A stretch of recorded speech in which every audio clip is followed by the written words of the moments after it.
that, we know that from 4,000 to 5,000, it's different, it's just 1,000. So that is the length of the rectangle, and this is the height of the rectangle. So multiply them together, you get 0.3333, or the probability is 33.33% that we're going to sell more than 4,000 of gasoline. Okay, as in these pictures.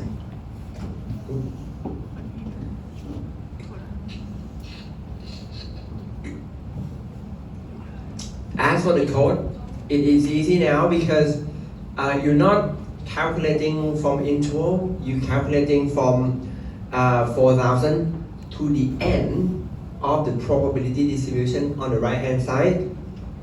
So the code become much simpler. So again, you're using P uniform at 4,000, and you have to specify the minimum at 2,000 and 5,000. Now, the key is this term, lower dot tail. If lower dot tail is true, then it means you want from 4,000 and then to the lower tail. But we want 4,000 to the upper tail, up to 5,000. So lower dot tail have to be false. So that tail are that I want the area to the right hand side of 4,000. We don't have to specify log.p. That can be forgot. Just delete it off, and you can see that we have from the command the same answer to that question. Again, we don't have time, but if you do integration, right? If you integrate from 4,000 to 5,000, I guarantee you that you're gonna get the same result, right? In some years, I show you how to do that, but we don't have enough time this year because we have a lot of things to cover. Okay, so this is easy. The last one is like a trick question. What is the probability that station will sell exactly 2,500 gallons, right? I say this is a trick question because we know that in continuous random variable, the probability of taking to a specific value is 0. So you can only calculate the probability of an interval. That is not interval. That is asking what is the probability that y is exactly 2,500. And we can just say that it's 0. Okay? But let me try to show you. Okay? So this is equivalent to, like I said, we want the area. Basically, the area is just the length, is an area of a line, the red line here, that on the top of 2,500, okay?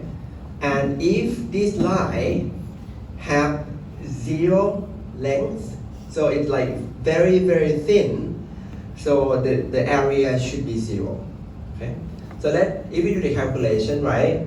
So you want y equal to 2,500. So the length is just 2,500 minus 2,500 because there is no length. It's just a line.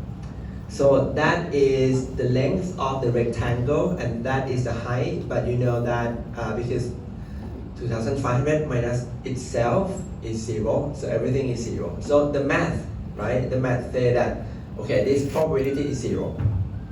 However, what I want to show you is that what about R?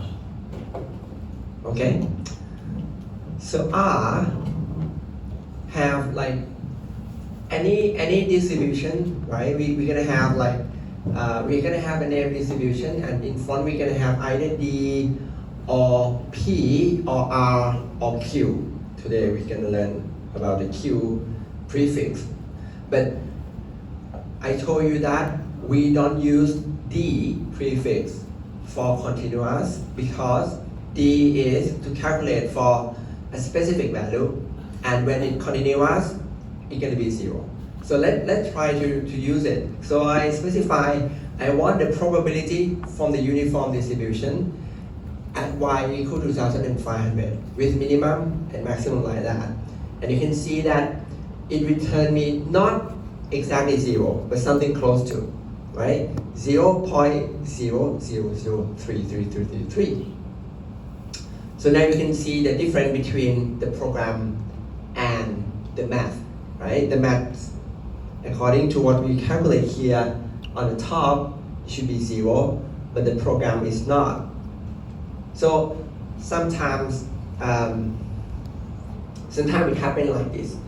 It called like the difference between analytic or the math and the compute, like computational using computer, right?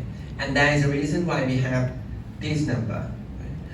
Because like sometimes we want to minimize some objective function to 0, but it's not going to be 0, it's going to be like sometimes a negative 0.000 like 50 and then 456.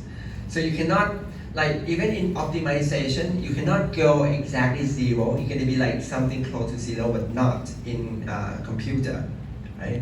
But let me explain why we got this number here, okay?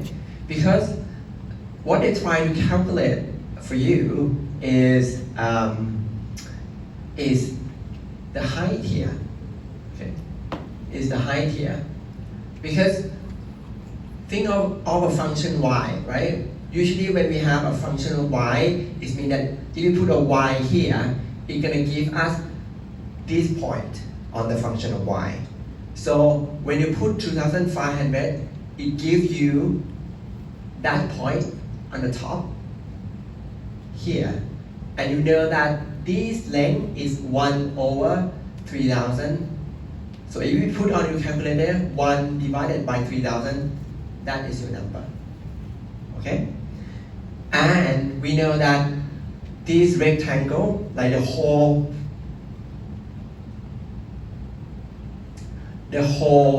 probability, right? We emphasize many times on Wednesday. The whole probability has to sum up to 1. Okay? And we know that the distance between 2000 and 5000 is 3000 here. So 3000, we showed 3000 multiplied with that is 1. And you can see that I use this number multiplied with 3000. It gives me 0.999999, which is approximately 1. Okay? So even though in theory, the probability of y equal to 2500 should be 0, but using computer is not. It gives you the height, right, of this line, like from this to this, and sometimes we can use it, right? Not in this course, but sometimes we can use it. So even though it should be 0, it's not, and sometimes there could be some benefit of knowing that. Right? So I want you to see, because if you try to calculate using R in this question, some of you might be surprised that, okay, this is not 0, right? Okay. Any